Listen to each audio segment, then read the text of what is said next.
So the challenge of Israel as a democracy, and with this I want to conclude and open up for any questions, is how do we find a Torah for a Jewish democracy which recognizes that Israel cannot be Jewish merely by the fact that it is the nation state of the Jews. Jews want more than that. Orthodox Jews want more than that. Masorati, Sephardi Jews want more than that. Increasingly, Ashkenazi Jews want more than that. When they speak about Israel as a Jewish state, it's not just the state of the Jews. And it's not just a place where 10 verses of Jewish culture and some socioeconomic vision define or exhaust the Jewishness. There's something more that Israel needs. Now we have a choice. We could either go to say, okay, you want more Judaism? No problem. Let's separate state from religion, or church from state, and go back to the European model. Judaism is what you do in your home. Judaism is what you do in your synagogues. Judaism is what you do privately. When you come into the public domain, you're in Austria. That's one possibility. Let's create a Jewishly neutral place which allows for freedom of religious expression for minorities and for Jews.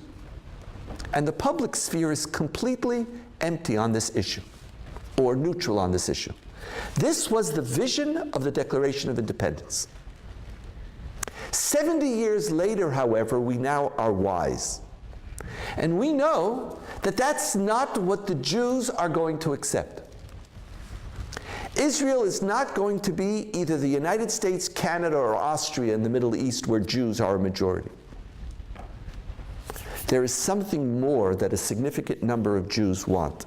In particular, the 50% who are either Orthodox or who the synagogue they go to is Orthodox. Those who, when they do Jewish, want to do Jewish orthodoxically. For them, it's not going to be sufficient. It's also not sufficient for a not insignificant number, possibly the majority of secular Israelis, who also are very comfortable with Jewishness in the public sphere.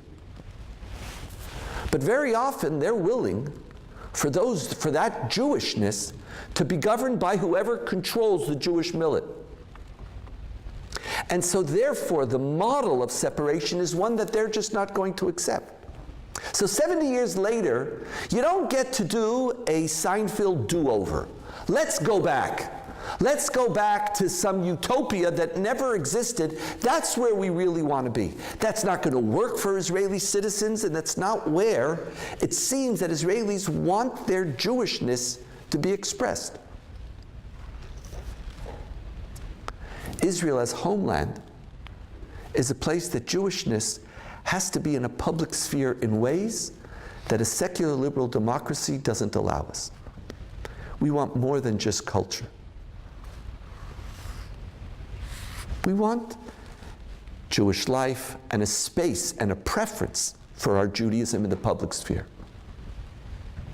The only plausible solution, which was actually a solution offered by Chief Justice Barak in the mid-90s, is that Israel has to recognize, if you're doing sub-communities, it actually has to officially recognize multiple sub-communities. If you want to do the millet system, you have to have multiple rabbinates. You want to have a state-sponsored rabbinate? No problem. Then you have to have, just like you have to state-sponsor Christian, Muslim, you have to state-sponsor multiple Jewish communities.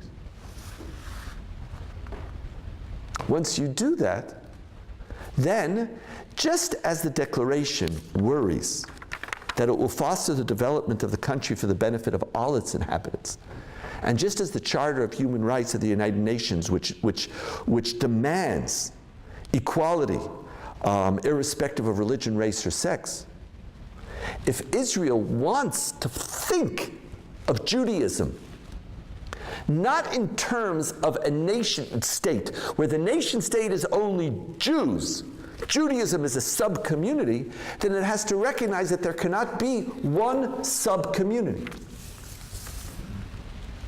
You actually have to recognize that there are multiple sub-communities, each with their own sensitivities and sensibilities, each of which has to have their own rabbinate.